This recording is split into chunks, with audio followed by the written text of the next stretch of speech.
लेकिन अब बात करते हैं जो टॉप रन गेटर्स हैं, अगर उनके हवाले से हम देखें इस फहरिस्त पर नजर डालें तो 302 रन के साथ मोहम्मद रिजवान जो है सरे फहरिस्त है, उनका स्ट्राइक रेट 150 का है। लेकिन साहबजादा फरहान जिन्होंने इब्तदाई मैचेस में बड़ी अच्छी परफॉर्मेंस दी थी लेकिन थोड़ा सा बाद में डाउन हुए, उनके 236 रन हैं 5 मैचेस में और उनका स्ट्राइक रेट जो है वो रिजवान से ज्यादा 166 का।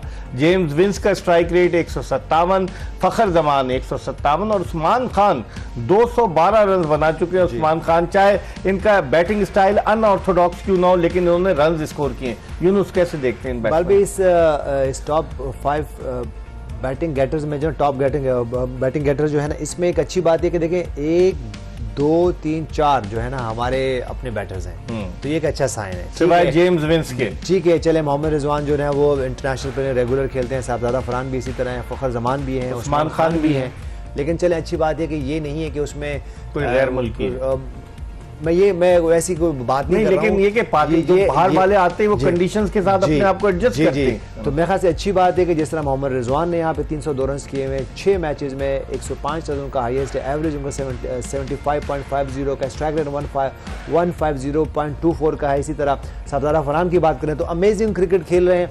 मेरी बड़ी ख्वाहिश है कि जब ये खत्म हो ये वाले अभी और कितने मैच बाकी हैं, 5 मैच साहबजादा फरहान के लिए और हैं। तो मेरे ख्याल से वो जब ये उसके बाद जब ये मैचेस के कॉलम में 10 मैचेस लिखे हुए हो तो यहाँ पे कम से कम 500 रन हो, ठीक है, तो मजा आ जाए। ठीक है, क्योंकि जब आपकी प्राइम फॉर्म हो तो आप उसको कैश करो, ये नहीं हो कि आप देखिए यहाँ पे कुछ भी उनको नहीं देना है। ठीक है, साहबजादा फरहान को ये मेक श्योर करना है कि वो यहाँ इतने रन्स करे ताकि वो सिलेक्टर्स मजबूर हो जाएं कि वो इनको टीम में रखें और ऐसा कोई चांस दे, जो हम बार बार बात कर रहे हैं, ऐसा नहीं कि 1-2 मैच के बाद 9 मैच खिलाए वो जो है ना वो ओपनिंग करे और उनको अपने स्टाइल से खेलने दिया जाए ताकि वो उनका बेस्ट हमें नजर आ सके। उसके बाद जेम्स विंस की हम बात करें तो उन्होंने काफी रन किए। फखर जमान की अच्छी बात है कि उनके रन हैं। उस्मान खान के लिए बड़ी खुशी हो रही है कि अभी अप एंड डाउन थे लेकिन यहाँ पे रन आगे 212।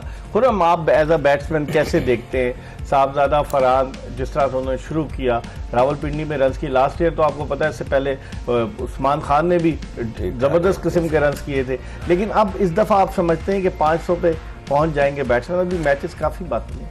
मुझे थोड़ा सा मुश्किल लग रहा है।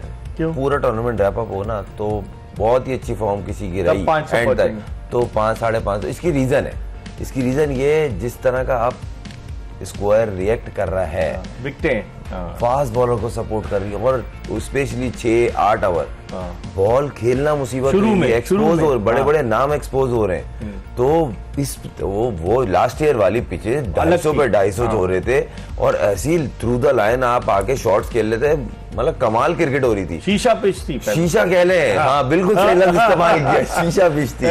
मगर इकबाल भाई इस दफा बिल्कुल चेंज है सिनेरियो और टोनी हेमिंग्स को सलाम करें फिर। नहीं, वो उसने बेसिकली उसको जिस पर्पसली लाए थे आप वो चीज दिख रही है। ये तो उसको हेड ऑफ बनता है भाई कि आपने अपना काम ऑनेस्टी से किया, वो रिजल्ट दिख रहा है।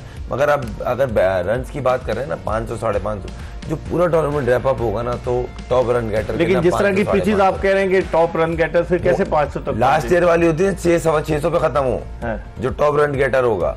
अभी मुझे लग रहा है 500 पूरे फाइनल में मिला के हो सकता है किसी की रेयर फॉर्म लग गई, 100-200 और डाल दिए तो चलो 600 पहुंच गए, क्योंकि बहुत मुश्किल हो, नया बॉल खेलना मुश्किल हो रहा है। सही यूनुस, लेकिन आप कप्तान रहे पाकिस्तान के, T20 वर्ल्ड कप जीते।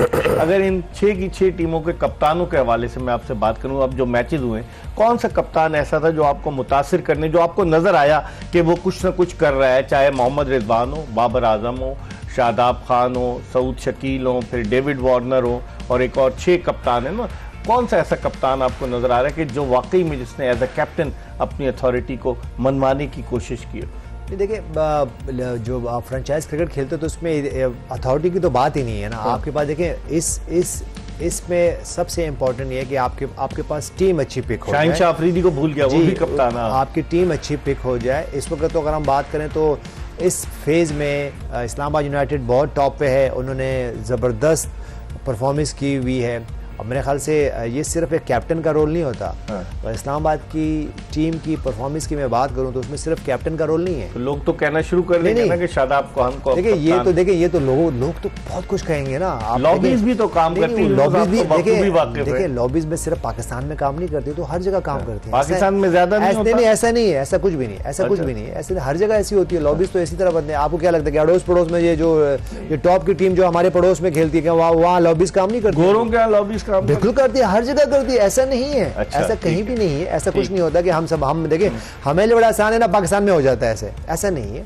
देखिए आपको इस वक्त इस्लामाबाद यूनाइटेड की बात करें तो उनका कोच, मैं बार फिर आपसे पूछता हूँ कोच कौन है जी? माइक हैसन है। और उसका क्या है बैकग्राउंड? लेकिन अब आपको अंदर की बात बताऊं, उसको ये कोशिश कर रहे हैं कि वो उसको पाकिस्तान टीम का हेड कोच बना दिया जाए। गैर आपका नाम भी आया कोच की हैसियत से, चल रहा है। अब आप जिस तरह से एक्सप्लेन कर रहे हैं, तो मेरा तजुर्बा 30 साल का यही कह रहा है कि यूनुस खान का नाम भी चल रहा है और लोगों के नाम भी हैं 2-3, लेकिन ये कि कोई गैर मुल्की आने को तैयार नहीं है, अपने लोकल देसी पे जाएंगे। तो आप समझते हैं कि देसी कोच ज्यादा बेहतर साबित होगा? तो देखिए कोई भी कोच आ जाए, देखिए आपको बहुत ज़रूरी है, चाहे वो फॉरेनर कोच हो, पाकिस्तानी कोच हो, उसकी विजडम बहुत ज़रूरी है और उसको न्यूट्रल होना बहुत ज़रूरी है। हम बाज़-औक़ात यहाँ बैठ के तो बड़ा इजी बोल देते हैं कि यार देखें ये जो हमारे अपने कोचेज़ होते हैं ये लॉबीज़ बनाते हैं, या ऐसा नहीं है भाई। मैंने तो बहुत सारे और बाहर के कोचेज़ भी देखे हैं, वो भी लॉबीज़ बनाते हैं। मैंने तो 17-18 साल पाकिस्तान के लिए क्रिकेट खेली है, तो ऐसा नहीं था कि सिर्फ हम ये बात करेंगे ये जो लोकल क्रिकेटर्स होते हैं या कोचेज़ होते हैं वो आपको लॉबीज करते हैं। हमने तो देखा कि बाकी भी जो फॉरेनर कोचेज़ आते हैं वो भी बाजू का लॉबी।